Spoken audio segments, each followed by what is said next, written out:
let's say, 3,000 pesos. We're going to play worth 3,000 pesos. Yan. O kaya, pwedeng 1,000 lang naman. Ayan, so. To, wait lang ah. Para naman makita nyo. Yan.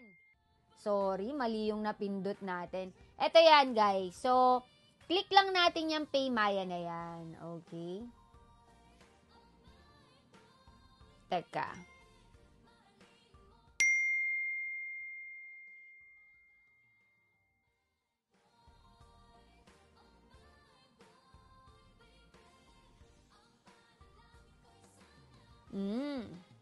Ayan, so, deposit tayo.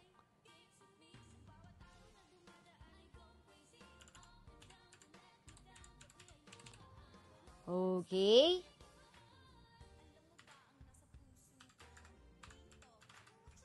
Ilalagin nyo lang yung Paymaya account nyo, guys. Ayan, so, login nyo lang yung Paymaya nyo.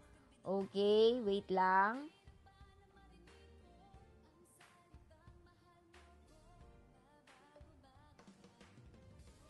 So, yung OTP, magsisend yan sa inyo ng OTP. Ayan.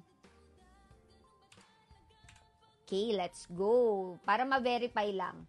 O, yun yung ginamit natin. So, nag-deposit na tayo using Paymaya, guys. Waiting lang tayo ng confirmation. Ayan.